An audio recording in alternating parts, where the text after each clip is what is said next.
오늘 본문에 있는 이 말씀을 가지고 다니엘처럼 소통하기라는 제목으로 하나님의 말씀을 증거하도록 하겠습니다. 여러분 다니엘서 요즘 묵상하고 계시는데 많이 어려우세요? 쉬우세요? 묵상하시기 좀 괜찮으세요?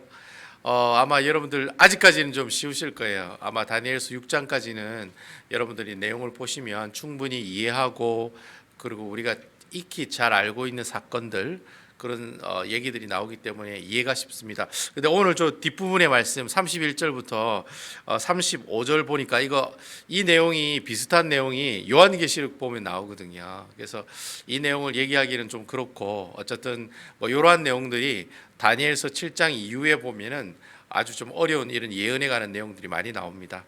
뭐 이 내용에 대해서는 그때 가서 같이 또 살펴보는 그런 시간을 가졌으면 좋겠고요. 오늘은 전반적으로 다니엘서 2장이 무슨 얘기를 하고 있는지 또 그 말씀을 통해 하나님 주시는 은혜가 뭔지 같이 여러분들과 함께 나눠보는 그런 시간들을 갖도록 하겠습니다. 여러분 다니엘서 2장에 있는 내용은요.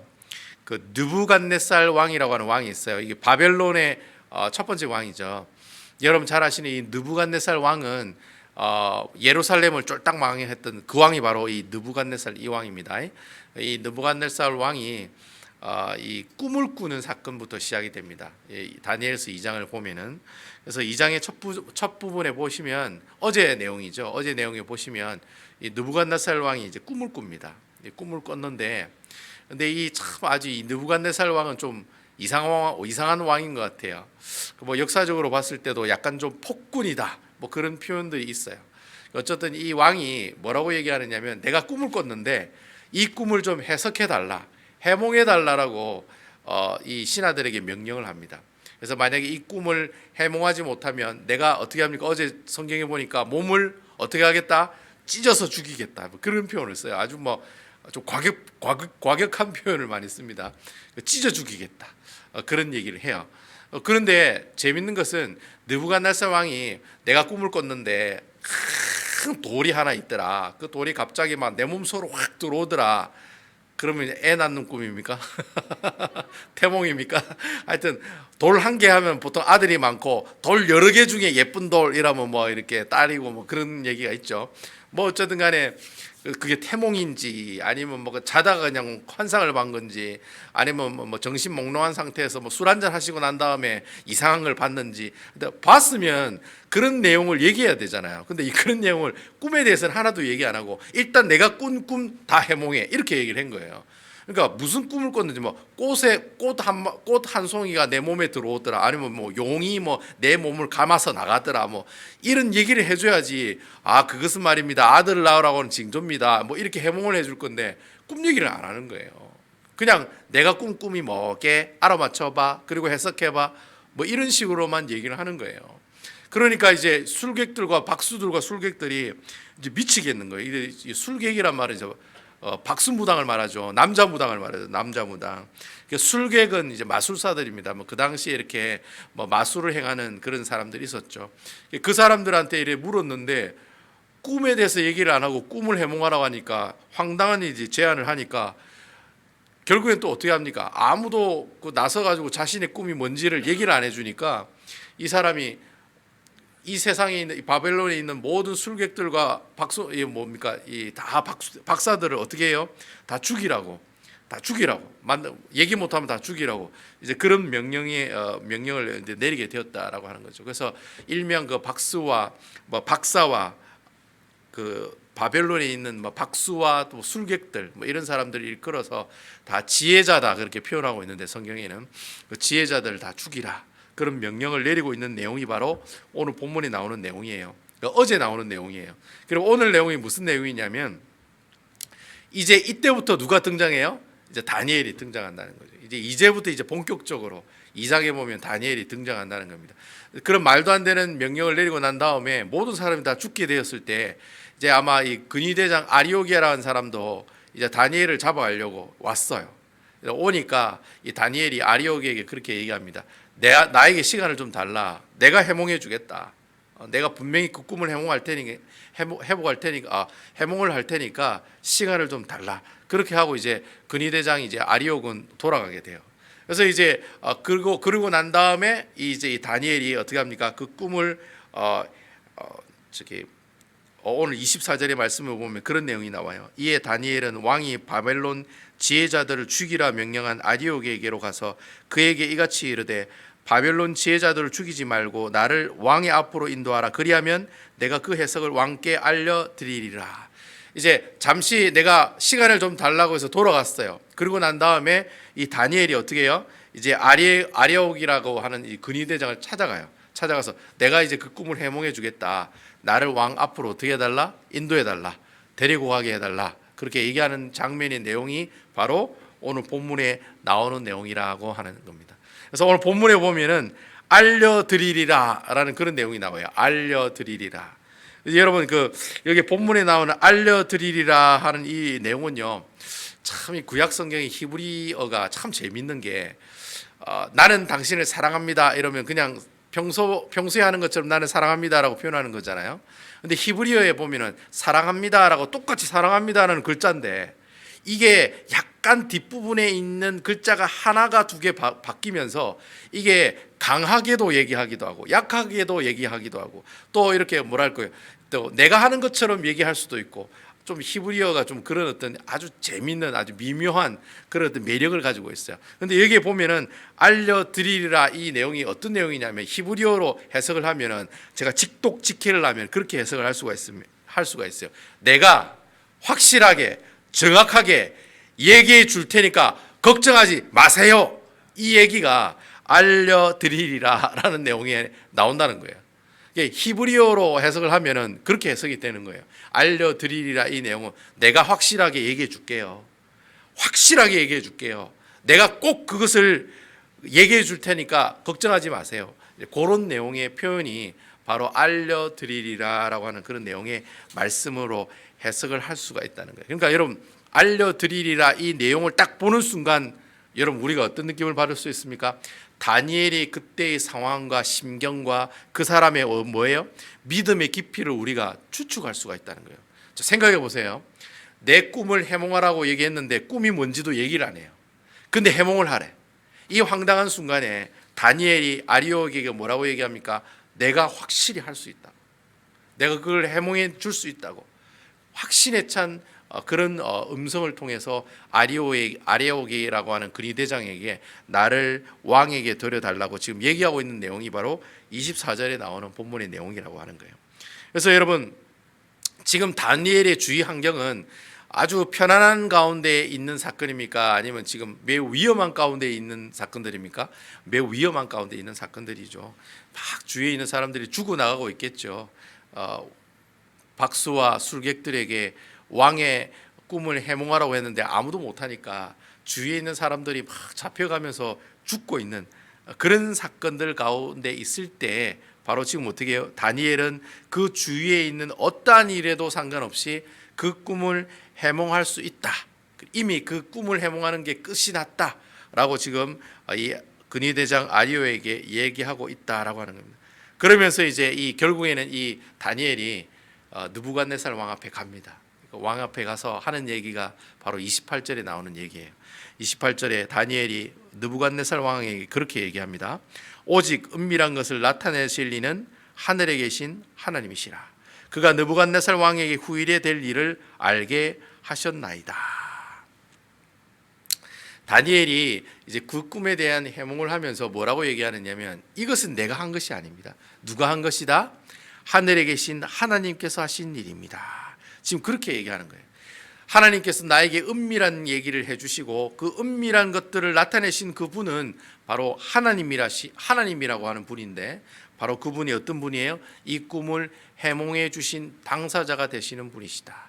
이 말은 다시 쉽게 설명하면 제가 꿈을 앞으로 지금 이제 해명해 드릴 건데 이 꿈을 해명하신 분은 내가 아니라 누구예요? 내가 믿고 있는 하나님 그분이 저에게 가르쳐 주신 것입니다 라고 얘기하고 있는 내용이 바로 28절에 나오는 말씀의 내용이라고 하는 겁니다. 제가 이 말씀을 보면서 스스로에게 그런 질문을 좀 던졌습니다. 야, 다니엘이 가지고 있는 믿음은 도대체 어떤 믿음인가?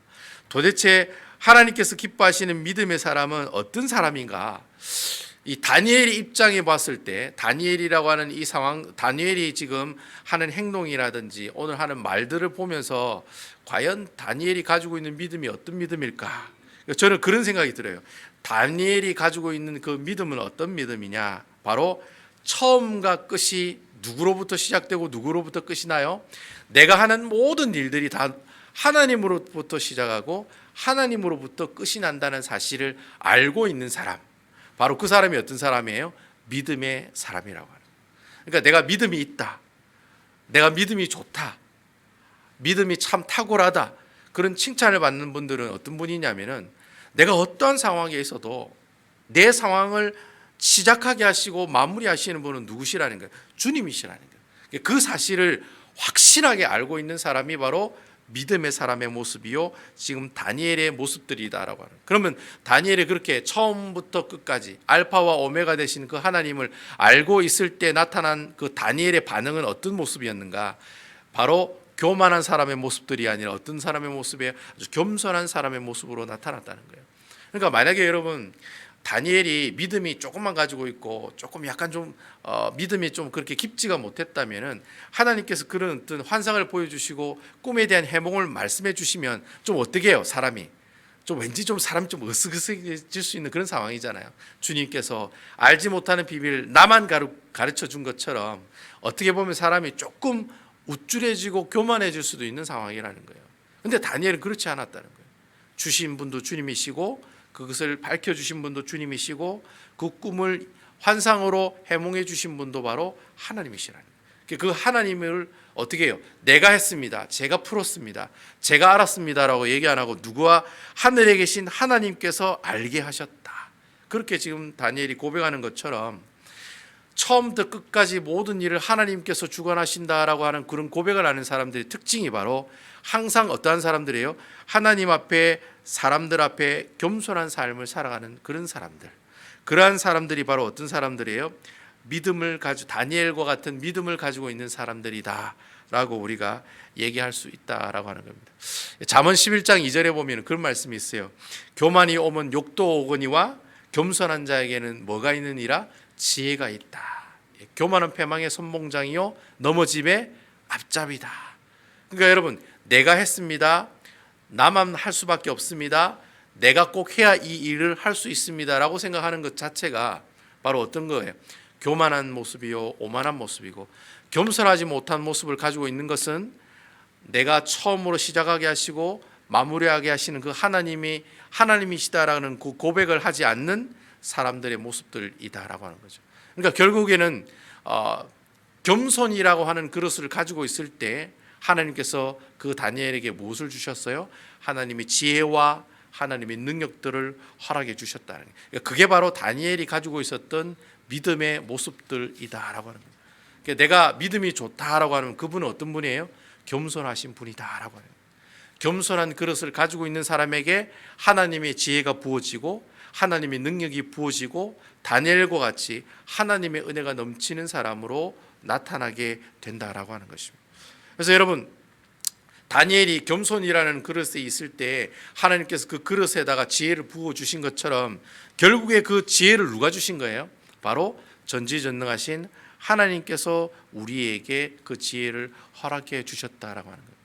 여러분, 창세기에 보면은 다니엘이 이 꿈을 해몽하는 사람처럼 꿈 해몽 잘하는 사람 한 사람 더 있죠. 어떤 사람이죠? 요셉이죠. 꿈꾸는 자가 오시는도다. 요셉이 꿈을 해몽하는데 아주 탁월한 능력을 가지고 있는 사람이죠. 여러분, 창세기 41장 15절에서 16절에 보시면 요셉이 바로 왕에게 꿈을 해석을 해 주고 난 다음에 이 바로 왕과 이렇게 대화를 하는 내용이 있어요. 그게 이제 15절과 16절에 나와요. 창세기 41장 15절에서 16절에 나오는데 바로가 요셉에게 그런 말을 합니다. 내가 한 꿈을 꾸었으나 그것을 해석하는 자가 없었더니 들은즉 너는 꿈을 들으면 능히 푼다 하더라. 그렇게 요셉에게 얘기를 해요. 너는 꿈을 얘기해 주면 그 꿈을 즉시로 해석해 준다고 하더라. 그런 탁월한 능력이 있다는 것을 내가 들었다라고 얘기할 때 요셉이 바로 왕에게 뭐라고 얘기합니까? 요셉이 바로에게 대답하여 이르되 내가 아니라 하나님께서 바로에게 편안한 대답을 하시리이다. 그렇게 얘기하고 있어요. 그러니까 내가 그 꿈을 해몽한 게 아니라는 거예요. 누가? 하나님께서 당신에게 얘기해 주실 거예요 라고 이렇게 얘기하고 있다는 거예요. 그러니까 요셉도 이 꿈을 해석할 때 그 꿈을 해석하게 해주신 분이 누구이시다? 하나님이시라는 사실을 고백하고 있다는 거예요. 다니엘도 동일하게 이 꿈을 주시고 이 꿈을 통해서 해결해 주시는 분이 누구이시다? 바로 주님이시다. 그렇게 동일하게 고백을 하고 있다라고 하는 것이죠. 그래서 제가 이 말씀을 보면서 그런 질문이 나오더라고요. 그럼 도대체 내가 겸손한 그릇을 가지고 있을 때 하나님께서 지혜를 부어주신다고 했는데 그럼 과연 이런 지혜를 계속해서 받을 수 있는 방법은 없을까? 왜 여러분 우리가 믿음 생활하다 보면은 그 겸손의 그릇이 요만큼 됐다가 점점 작아지잖아요. 겸손의 그릇이 커지는 것이 아니라 사람이란 게 신앙생활 하다 보면 그 그릇이 점점 작아지고 오히려 교만한 그릇은 어떻게 해요? 점점 커지는 그게 바로 우리 삶의 모습들이잖아요. 근데 하나님께서 제가 이런 모습을 보면서 그런 질문이 나더라고요. 내가 이 가지고 있는 겸손의 그릇을 계속해서 유지할 수 있는 방법은 없을까? 내가 이 정도의 그릇을 유지하면 이 정도의 하나님의 지혜를 받을 건데, 그죠? 근데 나중에 신앙생활 하다 보면은 죄 때문에 겸손의 그릇이 요만큼밖에 안 된다는 거예요. 오만한 그릇은 커지고 하나님께 지혜를 받을 그 그릇은 점점 작아지는 모습을 보게 된다는 거예요. 그럼 과연 어떻게 하면은 사실 여러분 다니엘이 이 사건 이후로도 다음에 보면 어떤 사건이 있습니까? 풀무불에 들어가는 사건도 있죠. 사자굴에 던져지는 사건도 있죠. 그런데 그런 사건들이 있을 때마다 다니엘이 가지고 있었던 그 겸손의 그릇은 항상 어떻게 해요? 유지되고 오히려 더 커졌다는 거예요. 그 어떻게 커질 수가 있을까? 어떻게 하면 그렇게 믿음의 사람으로서 내가 가지고 있는 겸손의 것을 크게 할 수가 있을까? 그래서 제가 이 말씀을 묵상하면서 보니까 어제 말씀에 보니까 그 다니엘이 계속해서 자기가 가지고 있는 그 겸손의 그릇, 그 믿음의 그릇을 유지하는 방법이 나오더라고요. 그 유지하는 방법이 뭔가? 여러분 어제 말씀에 보시면 어제 다니엘서 1장 18절을 보면은 아주 유명한 말씀이 하나 나옵니다. 그 어떤 말씀이 나오냐면 그 다니엘이 이제 꿈을 이제 해몽하지 못하니까 지혜자들이 다 죽는다는 그런 소문을 들은 거예요. 그러니까 이 다니엘이 그 얘기를 듣고 자기도 이제 죽을 수가 있거든요. 자기도 이제 나라의 녹을 먹고 학교에서 배우고 또 이래 나라를 위해서 헌신하고 봉사하고 있는 한마디로 그 사람도 지혜자와 같은 사람들이죠. 그러다 보니까 아리오게라는 근위대장이 지혜자들을 찾아서 계속해서 죽이고 있더라. 그런 소식을 들었을 거라고요. 그런 소식 듣고 난 다음에 이 다니엘이 어떠한 행동을 보이느냐, 그 내용이 어제 큐티 말씀인 1장 18절에 보면 나오고 있다는 거예요. 그 1장 18절에 다니엘이 어떠한 얘기를 하고 있는가 한번 보세요. 1장 18절에 보시면 하늘에 계신 하나님이 이 은밀한 일에 대하여 불쌍히 여기사 다니엘과 친구들이 바벨론의 다른 지혜자들과 함께 죽임을 당하지 않게 하시기를 그들에게 하여금 구하게 하니라. 이게 다니엘이 이제 죽게 되었다. 다니엘의 세 친구들도 죽는 거죠. 그 죽게 됐다는 그런 소식을 들었을 때 다니엘이 어떤 반응을 보였느냐? 어떤 반응을 보였나요? 친구들에게 나를 위해서 기도하게 해달라. 이 사건들에 대해서 어떻게 해달라? 기도하게 해달라고 중보기도를 요청하는 장면이 나와요. 다니엘이 가지고 있는 믿음의 그릇을 계속 유지할 수 있었던 비결이 바로 여기에 있다는 거예요. 사람이 자기의 주위가 어려워지고 그리고 자기가 정말 어렵고 시험과 환난을 당하고 있다고 생각하면은 사람은 항상 어떻게 해요? 하나님께 기도로 하나님이 그 모든 모습들을 해결해 달라고 기도하는 일보다 어떤 일이 먼저 나옵니까? 먼저 내 뜻과 내 능력과 내 지혜로 그 문제를 해결하려고 하는 모습들이 먼저 나오거든요. 그렇잖아요. 그런데 모든 사람은 대부분 다 그렇게 그러한 습관들을 가지고 있다는 거죠. 어렵고 힘들 때마다 하나님에게로 달려가는 것보다 사람에게로 달려가고 아니면 내 지혜와 내 능력으로 그 문제를 해결하려고 하는 그런 경향들이 많이 있다는 거예요. 그런데 여러분 오늘 이 다니엘을 보면은 이 어려움이 왔을 때 자기에게 이런 큰 시련이 왔을 때 환난이 왔을 때 가장 먼저 다니엘이 했던 것은 친구들에게 찾아가서 이것을 위해 기도해 달라. 그리고 본인도 동일하게 하나님 앞에 기도의 자리로 나아가는 그런 모습들을 우리가 찾아볼 수가 있었다는 거예요. 결국 다니엘이 하나님께서 주시는 그 믿음의 그릇, 그 겸손의 그릇을 계속해서 유지할 수 있었던 비결이 뭐냐? 계속해서 하나님과 뭐 하고 있었다는 거예요? 소통하고 있었다는 거예요. 이게 너무 중요한 거예요. 그럼 내가 하나님께 어떻게 소통을 하느냐? 그것은 제가 여러분들에게 항상 말씀드리잖아요. 하나님과 소통하는 방법은 두 가지밖에 없다고. 디모데전서 4장 5절에 있는 말씀처럼, 여러분 그 말씀이 오늘 그 우리 교회 그 요번에 2020년 표와 같은 내용이잖아요. 뭐 하나님의 말씀과 기도로 말미암아 어떻게 지니라?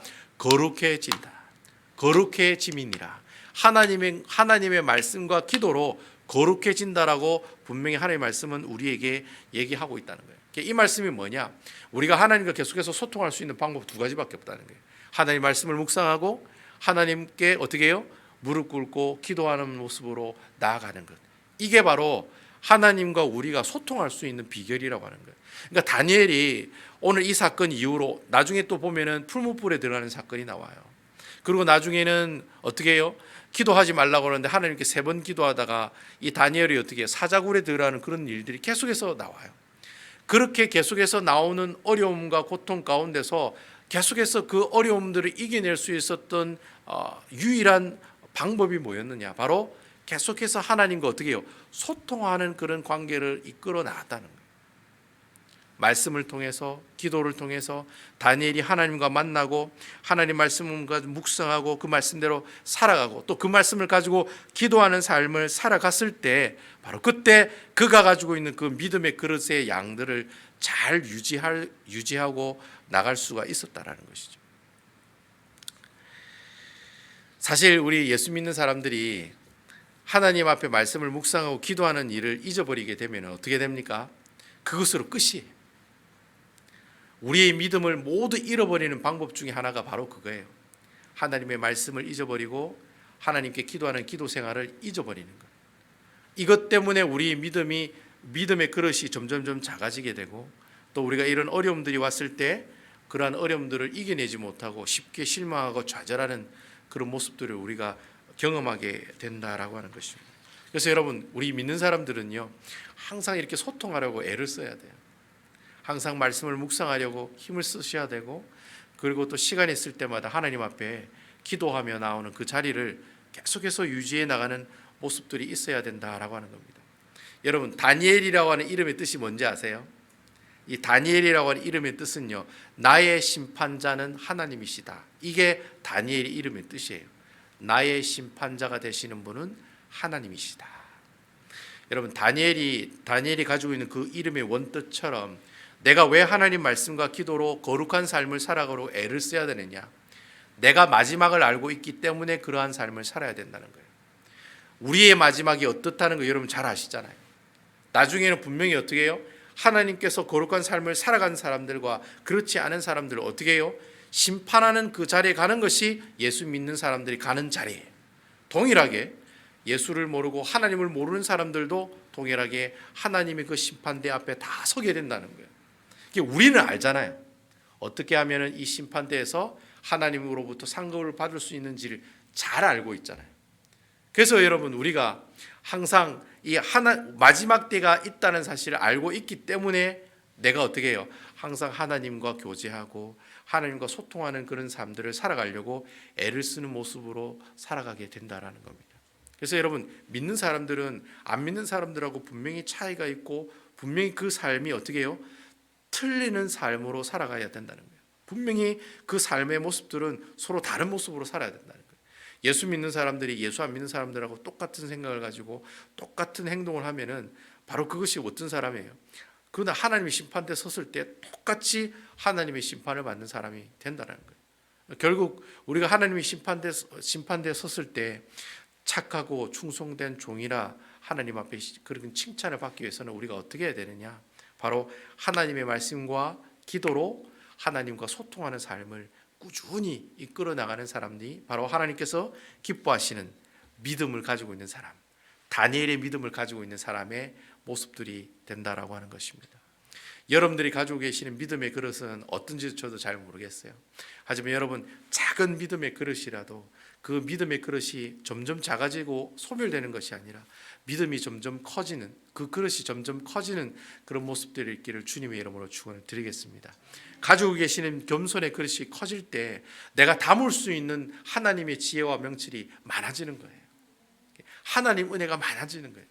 내가 믿음의 그릇이 커질 때 하나님의 은혜가 가득가득 그 그릇에 쌓이게 된다라고 하는 것입니다. 다니엘이 그런 믿음의 그릇이 컸고 하나님의 소통을 통해서 그 믿음의 그릇을 계속해서 깨끗하게 소재하고 유지했기 때문에 그 그릇에 하나님의 놀라운 역사가 일어나는 모습들을 경험하게 됐다는 겁니다. 여러분, 다니엘이, 여러분 한번 생각해 보세요. 다니엘이 이렇게 꿈을 해몽하게 되고 풀물불에 들어갔는데도 살아가고, 다니엘이 또 사자굴에 던져졌는데도 그 생명이 하나님으로부터 보호받을 수 있었던 것이 바로 그가 가지고 있는 그 아름다운 믿음의 그릇, 그 분량 때문에 그런 놀라운 역사가 일어났다는 이 사실을 묵상하면서 저는 그런 생각이 들어요. 하나님께서 나에게도 이런 축복을 주실 줄로 믿습니다. 저는 묵상하면서 그렇게 그런 고백이 나오더라고요. 저에게도 이런 믿음의 그릇이 하나님께서 주실 줄로 믿습니다. 제 믿음의 그릇이 이만큼이라면 이만큼이라도 하나님의 지혜와 명철이 담겨지게 하옵소서.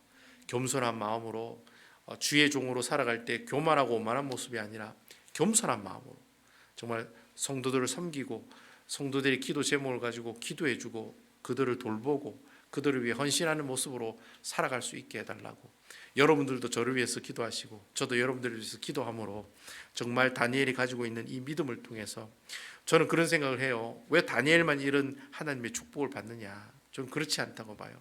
분명히 하나님께서도 우리에게 이러한 축복들을 주시겠다고 약속하셨기 때문에, 그 약속의 말씀으로 오늘 말씀을 주셨기 때문에 저는 이런 동일한 은혜가 여러분들에게도 일어날 줄로 믿습니다. 이러한 귀한 축복들이 여러분에게도 임하심으로 다니엘이 가지고 있었던, 경험했던 이 놀라운 축복들이 여러분들에게도 동일하게 나타나는 귀한 모습들이 있기를 주님의 이름으로 축원드리겠습니다.